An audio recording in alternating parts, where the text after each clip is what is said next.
정채봉 씨가 쓴 처음의 마음으로 돌아가라 라는 책이 있습니다.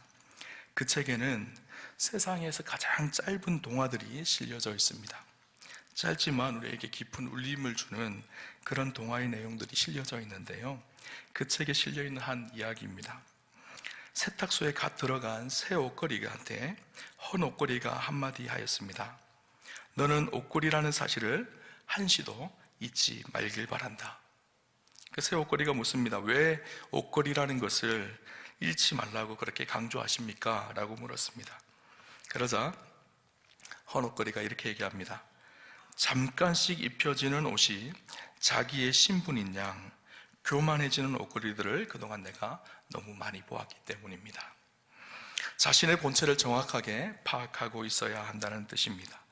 자신의 진짜 능력과 선자리를 모르거나 망각하게 되어지면 초라한 인격자가 되어지고 만다는 의미이죠. 여러분, 저는 목사이다 보니까 예배를 끝나고 나가실 때마다 성도님들이 자주 저에게 그렇게 말씀하십니다. 목사님, 오늘 말씀에 큰 은혜 받았습니다. 그렇게 말씀하세요. 그 말씀을 들을 때 한편으로 마음에 기쁨이 있고 또 위로가 되기도 합니다. 그런데 한편으로 늘 생각하는 것이 있습니다. 여러분, 목사가 여러분에게 은혜를 주시는 것일까요? 하나님이 여러분에게 은혜를 주시는 것일까요? 하나님이 은혜를 주시는 것이죠. 목사가 아무리 열심히 설교를 준비한다고 하더라도 은혜의 본체는 예수님이십니다. 자기의 분수와 자기의 위치를 잘 알아야 합니다. 그것을 잃어버리면 교만하게 되어지는 것이죠. 그 말씀을 하실 때 감사함으로 받지만 마음속으로 늘 생각하는 것은 이 은혜는 주님이 주신 것이다 라는 마음입니다. 여러분, 우리의 삶에 기억할 것이 있습니다. 정확하게 내가 누구이고 하나님이 누구신지를 우리는 잊지 않아야 합니다. 사도 바울은 탁월한 믿음의 사람이었죠. 우리가 본받기를 원하는 사람이죠. 사도 바울의 탁월함은 여기에 있습니다. 많은 사람들이 사도 바울을 칭송합니다. 사도 바울은 대단한 목회자였고 대단한 전도자였습니다. 대단한 신학자였습니다. 우리가 잘 알듯이 신약 성경의 3분의 2가 사도 바울을 통해서 기록이 되어졌죠. 그런데 사도 바울은 늘 그렇게 고백합니다. 자신은 죄인 중에 죄인이고 모든 것이 다 하나님의 은혜였다라는 것이죠. 자신은 하나님의 은혜를 흘러보내는 통로밖에 되지 않았다라는 것을 이야기합니다. 오늘 우리가 읽은 성경에도 나는 누구이고 하나님이 누구신지를 정확하게 알고 있는 한 사람 이야기가 기록되어 있습니다. 바로 세례 요한입니다. 세례 요한은 당시 최고의 스타였습니다. 많은 사람들이 세례 요한 앞으로 나와서 세례 요한의 말씀을 듣기를 원했고 세례 요한에게 세례받기를 원했습니다. 사람들이 묻습니다. 당신은 누구이십니까? 엘리야입니까? 그리스도이십니까? 라고 묻죠. 그때 세례 요한은 정확하게 대답합니다. 나는 아무것도 아닌 거라는 거예요. 나는 광야에 외치는 소리라는 거예요. 나는 죄인이고 그리고 나는 나중에 오실 메시아의 신발끈도 풀지 못하는 사람이라는 것을 이야기합니다. 자기 주제 파악이 정확했던 것이죠. 여러분, 믿음의 시작, 영성의 시작은요, 자기가 누구인 것을 알면서부터 시작되어집니다. 나는 죄인인 인간입니다. 나는 메시아가 아닙니다. 나는 그저 소리입니다.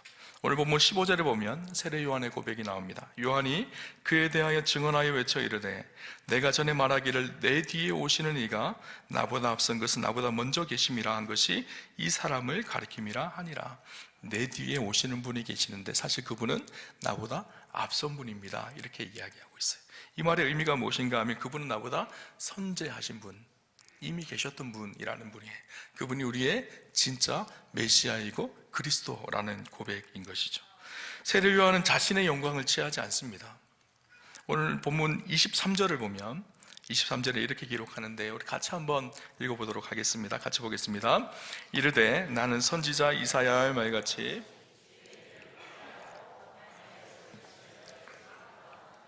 아멘. 세례 요한 자신이 주님의 오실 길을 예비하고 광야에 외치는 소리라고 이야기합니다. 소리는요, 있다가 사라지는 것이 소리입니다. 소리는 계속되지 않습니다. 자신의 인생이 그렇다라는 것, 자신은 주님 오실 길을 예비하는 소리와 같습니다. 변하지 않고 계속되는 것은 메시지이죠. 그리스도가 메시지이시고 그분이 주권자이시고 주인이시고 나는 소리입니다. 나는 그분을 전하는 통로입니다. 이렇게 고백을 하고 있는 것이죠. 27절을 보면 27절은 이렇게 얘기합니다. 곧 내 뒤에 오시는 그이라 나는 그의 신발끈을 풀기도 감당하지 못하겠노라 하더라. 나는 그분의 신발끈도 풀 수 없는 사람입니다. 신발끈을 당시에 묶어주고 풀어주는 사람은요, 가장 낮은 자, 가장 낮은 종을 의미합니다. 스스로가 그리스도 안에서 가장 낮은 종인 것을 고백하고 있는 것이죠. 이것은 그냥 겸손의 멘트를 하는 것이 아닙니다. 그냥 정치적 멘트가 아니라, 보이기 위한 표현이 아니라 성령 충만한 하나님의 사람들의 고백인 것이죠. 그리스도께서 주님이시고 나는 종입니다. 그분의 말씀에 순종할 뿐입니다. 여러분, 신앙이 깊어지면 깊어질수록 우리 안에 나타나야 될 것이 무엇일까요? 그리스도 안에서 내가 누구인지를 아는 거예요. 어린아이는요, 잘 모릅니다. 어른들 앞에서 함부로 합니다. 어린아이는요, 할아버지 무릎 위에 올라가서 할아버지 수염을 뜯습니다. 뭐가 뭔지를 모르는 거예요. 앞뒤를 모르는 거예요. 신앙생활도 마찬가지입니다. 영적인 어린아이들은 하나님이 받아야 될 영광을 자기가 가로챕니다. 신앙이 깊어지면 깊어질수록 하나님 앞에 겸손해집니다. 하나님이 하나님 되심을 고백하죠. 삶의 태도가 겸손해지고 낮아집니다. 말씀을 준비하면서 문득 그런 생각이 들었습니다. 오늘 한국교회가, 우리 그리스도인들이 너무나 경박해지지 않았나라는 생각을 해봅니다. 주님이 앉아야 될 그 자리에 내가 앉아서 하나님께서 받아야 될 그 영광을 내가 다 가로채며 신앙생활을 합니다. 유명해졌다고 자신이 스타라도 된 양 그렇게 자신을 드러내려고 합니다. 교회 안에서도 내가 이런 직분을 가지고 있는데, 내가 교회를 얼마나 오래 다녔는데, 내가 교회에 헌금을 얼만큼 하는데, 그것이 교회의 자기를 드러내는 통로라고 생각을 합니다. 교회의 주인은 사람이 아닙니다. 교회의 주님은 주님이십니다. 주님의 영광이 드러나는 곳이 교회여야 합니다. 세례 요한의 탁월함은요, 기득권에게 몰리고 힘들고 어려운 상황이었지만 그의 삶이 예수님을 증거하였고 예수님만을 높였습니다. 그의 삶은 예수님으로 가득했던 인생입니다. 그가 온 이 땅에 살아간 이유가 예수 그리스도였습니다. 그리스도를 빛나게 하고 그리스도께서 오실 그 길을 예비한 사람이 세례 요한이었죠. 세례 요한은 그리스도로 충만했던 사람이고 그리스도께 붙들렸던 사람입니다. 우리말로 좀 쉽게 표현하면 예수 그리스도께 미쳐 있었던 사람이라고 할 수 있습니다. 여러분, 사람들은요 다 사실 무언가에 미쳐 살아갑니다. 어떤 사람은 돈에 미쳐 살아갑니다. 어떤 사람은 술에 미쳐 살아갑니다. 그러면 술주정뱅이가 되는 것이죠. 어떤 사람은 세상의 쾌락에 미쳐 살아갑니다. 어떤 사람은 도박에 미쳐 살아갑니다. 그런데 우리 그리스도인들은 예수께 미쳐 살아가는 사람들이어야 합니다. 술에 미친 사람은 술 냄새가 납니다. 도박에 미쳐 살아가는 사람은 도박 냄새가 납니다. 돈에 미쳐 살아가는 사람은 그의 인생 속에 돈 냄새가 납니다. 그러나 예수께 미쳐 살아가는 사람은 예수의 향기가 나기 시작합니다. 그 인생이 매력적으로 변화되어지기 시작합니다. 여수에 가면 애양원이 있습니다. 손장원 목사님 기념관이죠. 그곳에 가면 인상적인 시가 한 편 있습니다. 손장원 목사님이 쓴 시인데요, 나 예수 중독자가 되어야겠다. 술 중독자는 술로만 살다가 술로 인해 죽게 되는 것이고, 아편 중독자는 아편으로 살다가 아편으로 인해 죽게 되나니 우리도 예수에 중독되어 예수로 살다가 예수로 죽자. 우리의 전 생활과 생명을 주님 위에 살면 주같이 부활한다. 주의 종이니 주만 위에 일하는 자 되고 내일 되지 않게 하자. 여러분, 예수로 충만하게 살아간다라는 것은 우리의 삶이 단순해지기 시작합니다. 모든 기준이 예수님이고 하나님의 말씀이기 때문이죠. 돈을 쓰는 것도 단순합니다. 친구 관계도 단순해집니다. 세례 요한은 돈도 없었고 인맥 관리도 없었고 변변치 않은 음식도 없었습니다. 그렇지만 당시 유대 최고의 지도자들이 세례 요한 앞에서 꼼짝을 할 수가 없었습니다. 헤롯 왕도 세례 요한 앞에서 어찌할 줄을 모릅니다. 여러분, 세상이 악할수록 거룩한 것에 이끌리게 되어져 있습니다. 우리가 친실하게 그리스도 앞에 살아가면 우리의 삶 속에 세상이 우리를 어찌할 수 없는 진짜 아름다운 매력이 그 속에서 드러나게 되는 것이죠. 여러분, 예수님 말고 사랑하는 다른 무엇인가가 있나요? 수많은 사람들이 사업을 사랑하고 자녀를 사랑하고 자기의 진로를 사랑하고 자기의 인생을 사랑합니다. 그러나 진짜 예수 안에 살아가는 사람은 가장 사랑할 것이 주님이라는 사실을 압니다. 그래서 주님만 붙들고 삶이 아주 단순해지는 것이죠. 오늘날 수많은 사람들이 이렇게 복잡한 이유는 예수님 말고 여기저기 여러 가지 걸치는 것들이 너무 많은 거예요. 그러니까 삶이 너무 복잡한 거예요. 그 속에서 오는 어려움과 힘든 것들이 너무 많은 것이죠. 요한은 예수님밖에 몰랐던 인생이었던 것 같습니다. 그러니까 삶이 아주 심플하고 단순했던 거예요. 그런데 진리는요, 단순함 속에 있습니다. 세례 요한은 예수님을 바라보며 이렇게 고백을 합니다. 오늘 16절 말씀 우리 같이 한번 볼까요? 같이 한번 읽겠습니다. 우리가 다 그의 아멘.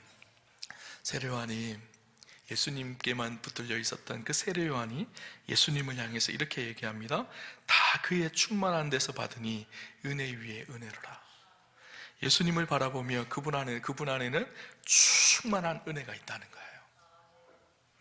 그 은혜는 표현이 은혜 위에 은혜라는 표현을 쓰고 있어요. 사실 이 말이 우리가 이대로 읽으면 사실 선뜻 무슨 의미인지 잘 다가오지는 않는 것 같아요. 그런데 이 말에는요, 중요한 두 가지 의미가 있습니다.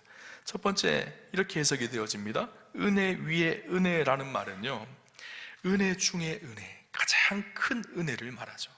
세상에 수많은 즐거움들과 수많은 기쁨들이 있습니다.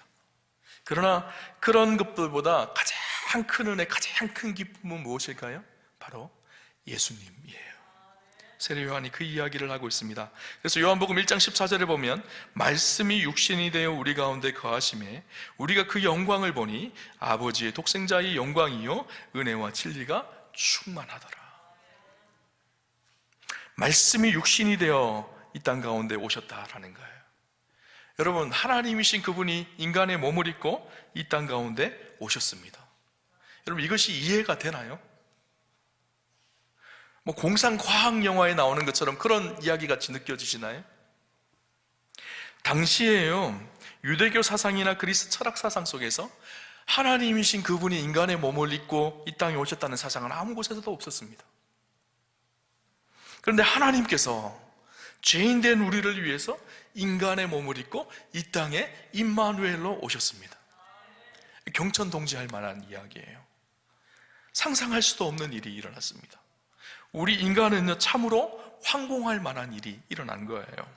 몸둘 수조차 없이 두렵고 떨리는 일이 이 세상 가운데 일어난 것이죠.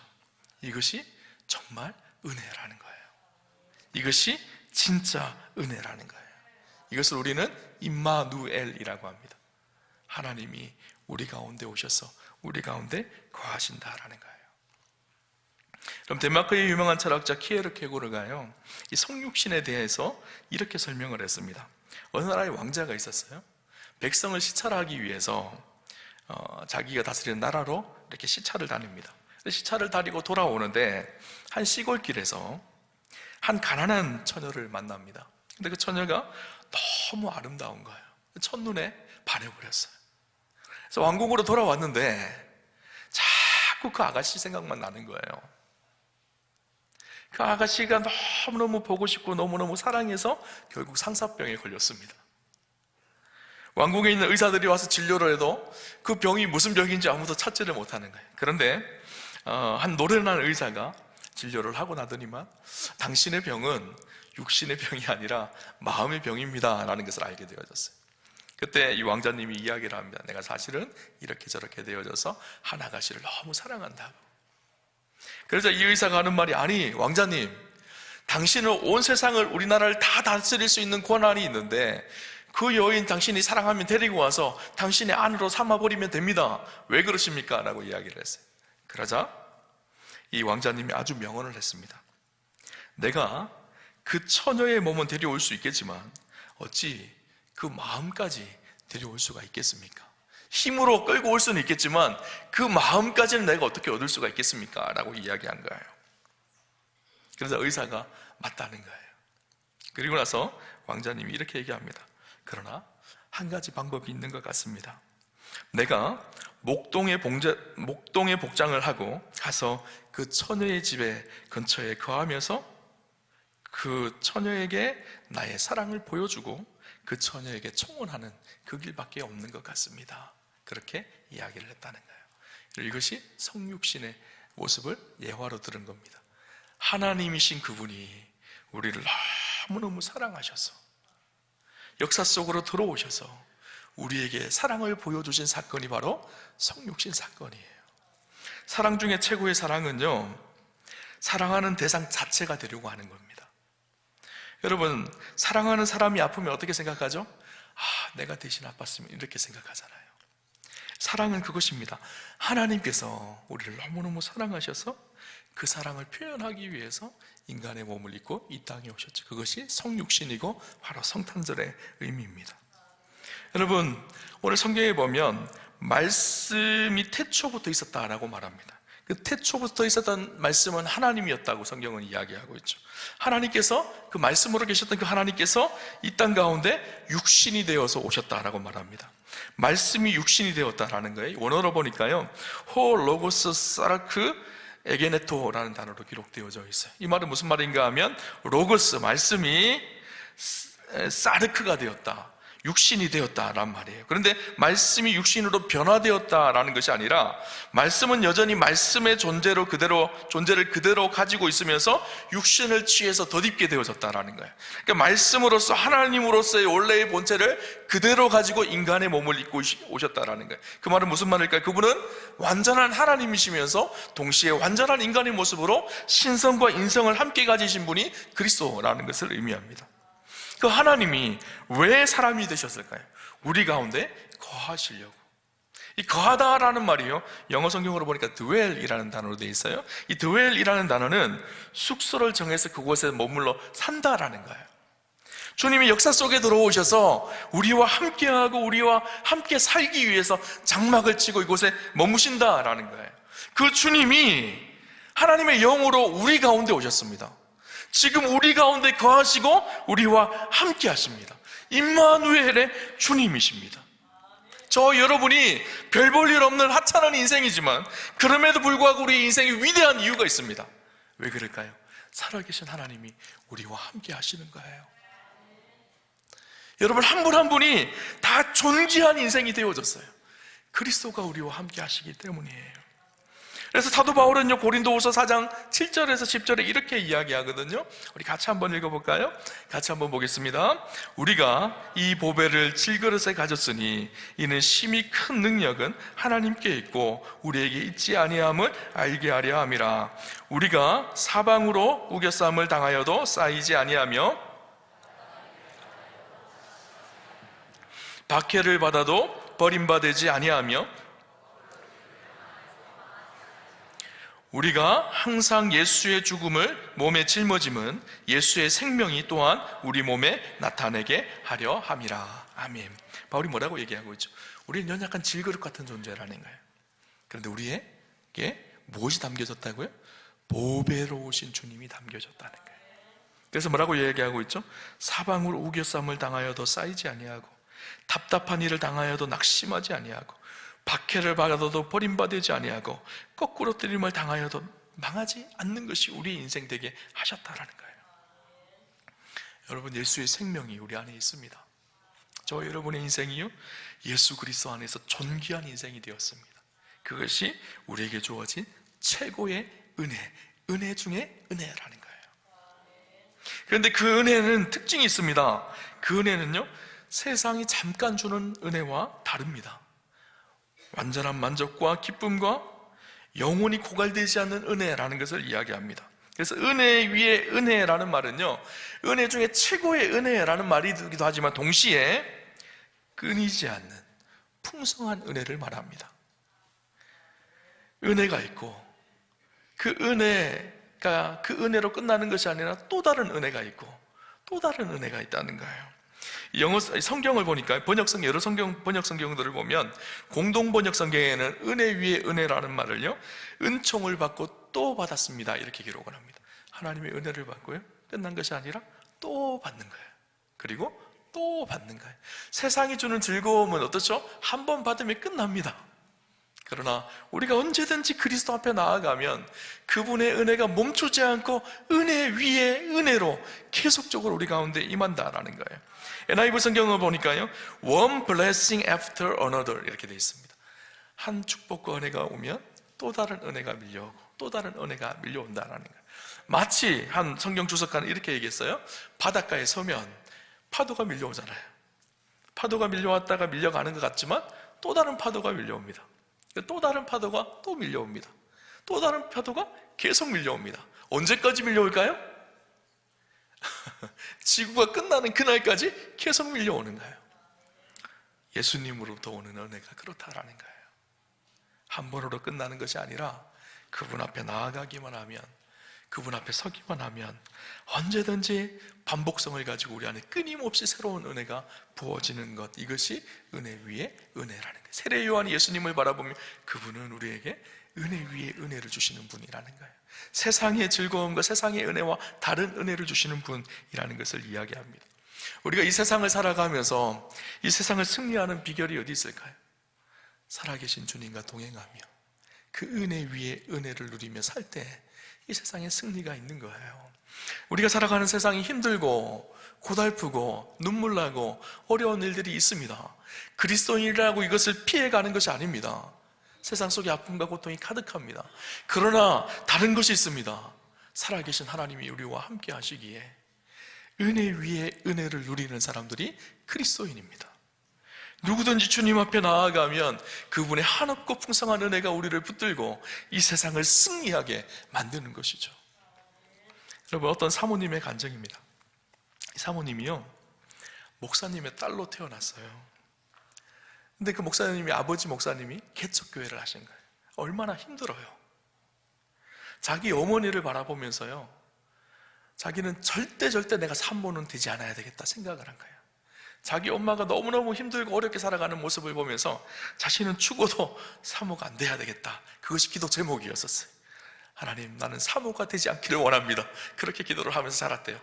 25살에 처음 연애를 했는데, 처음 연애를 했던 남자가 얼마나 감사한지 신학교를 간 사람이 아니라 일반 대학을 나와서 직장을 다니는 사람이었어요. 그래서 그 사람과 만나서 연애를 하고 결혼을 했습니다. 하나님께 너무 감사했다는 거예요. 내가 사모가 되지 않게 해주셔서 하나님 너무 감사했다라는 거예요. 그런데 문제가 생겼습니다. 몇 년이 지나고 나서 남편이 갑자기 직장을 그만두고 신학교를 간다는 거예요. 이 남편이 이 아내의 장인과 장모에게 먼저 찾아갑니다. 목사님 내외잖아요. 목사님한테 찾아가서 아버님, 제가 신학을 해야 되겠습니다. 목사가 되겠습니다. 그렇게 이야기를 했어요. 근데 이 아버님이 허락을 해주신 거예요. 동의한다고. 그리고 그 장모님이 그렇게 했으면 좋겠다고 그렇게 얘기를 했어요. 집에 와서 아내에게 얘기를 합니다. 나 신학교 가야 되겠어. 아내가 난리가 난 거예요. 다른 사람은 다 동의해도 자신은 동의가 안 된다는 거예요. 그 다음 날 어머니가 찾아왔어요. 우리는 다 동의했는데 너 어떻게 할 거냐고 물었어요. 그러자 이 아내가 이렇게 얘기합니다. 엄마만 힘들게 살았으면 되지 왜 나에게 사모라는 십자가까지 짊어지게 하느냐는 거예요. 그때 이 어머니가 이렇게 얘기합니다. 딸아, 엄마는 한 번도 사모를 하면서 이게 십자가라고 생각해 본 적이 없단다. 엄마는 늘 예수님 주시는 사랑과 은혜 때문에 지금까지 너무 행복하게 살았단다. 그 얘기를 하는 거예요. 그 말에 이 딸의 마음이 녹아져 내리기 시작했습니다. 생활이 어렵고 그래서 너무너무 힘든 삶을 보냈기 때문에 이 딸은 늘 엄마가 불행하다고 생각을 했었거든요. 그런데 가만히 보니까 엄마는 지금까지 하나님의 은혜를 누리며 살았던 거예요. 근데 자신은 힘들고 어렵다고 불평만 했지 그 하나님의 은혜를 한 번도 누리지 못하고 살았던 거예요. 여러분, 우리 삶에 힘들고 불편하고 어려운 일들이 있을 수 있습니다. 그러나 정말 중요한 것이 있어요. 우리가 주님 안에 섰을 때 그 힘들고 불평하고 어려운 상황들을 이기게 하시는 하나님의 은혜가 우리 가운데 부어진다는 사실이에요. 세례 요한이 그것을 보고 있는 거예요. 은혜 위에 은혜라. 세상이 줄 수 없는 은혜가 예수 그리스도를 통해서 우리 가운데 밀려온다는 사실을 그는 고백하고 있는 것이죠. 여러분, 우리 사랑하는 우암교회 성도님들이 다 이 은혜 위에 은혜를 누리는 축복이 있으셨으면 좋겠습니다. 그런데 제가 한 가지 부탁드리고 싶은 것이 있어요. 무엇인가 하면 우리가 이 은혜 위에 은혜를 누릴 때 우리가 생각해야 될 것이 무엇인가 하면 은혜 위에 은혜, 끊임없이 밀려오는 폭포수처럼 밀려오는 그 은혜가 끊임없이 밀려오기에 우리는 그 은혜를 어떻게 해야 될까요? 끊임없이 흘려보내줘야 합니다. 내 안에만 가득한 것이 아니라 누군가에게, 연약하고 힘든 자들에게, 믿음의 공동체 안에서 섬김과 봉사로, 또 우리 주위에 있는 우리의 이웃들에게 하나님의 그 은혜와 사랑을 흘러보내는 것, 그러면 어떻게 될까요? 하나님께서 또 채우시는 거예요. 그렇죠? 이런 이야기가 있습니다. 옛날에 물동이 둘이 있었는데 이 물동이는 우물에서 물을 끼려다가 10m 앞에 있는 큰 물통에 채우는 일을 했습니다. 그런데 한 물동이가 불평을 합니다. 나는 10m만 가면 늘 비워져. 난 왜 이렇게 날마다 비워지는 인생을 살아야 돼? 이렇게 불평을 했어요. 그러자 옆에 있던 물동이가 이렇게 얘기합니다. 이상하네. 나는 너무 기쁜데 나는 10m만 가면 날마다 채워지는데, 그렇게 이야기를 했다는 거예요. 무슨 말이죠? 10m만 가면 날마다 채워지는 축복을 주셨는데 늘 비워지는 것 때문에 불평만 하고 살았다는 거예요. 여러분, 우리 인생이 그래요. 주님 앞에 나아가면 늘 채워주시는데 우리는 그것을 나 자신만을 꼭 붙들고 비우려고 하지 않습니다. 그리고 비우는 일을 불평해하며 원망해합니다. 그런데 아니에요. 비우면 비울수록 하나님께서 더 새로운 은혜를 채워주십니다. 그것이 은혜 위에 은혜인 거예요. 여러분, 우리의 것을 기꺼이 비워서 연약하고 힘든 사람들에게 나누어 주십시오. 그러면 하나님께서 더 놀라운 은혜로 우리를 채워가시는 거예요. 여러분, 이스라엘에는요, 지리적으로 두 곳에 큰 바다가 있습니다. 우리가 잘 알듯이 북쪽은 갈릴리 바다가 있고요, 남쪽엔 사해 바다가 있어요. 근데 이 갈릴리 바다와 사해 바다는 전혀 다릅니다. 갈릴리 바다는 생명력 있는 살아있는 바다예요. 그곳에서 맑은 물이 흘러 들어옵니다. 그래서 그곳에는 물고기들이 살고 많은 어부들이 물고기를 잡으며 생명력이 넘치는 바다가 갈릴리 바다예요.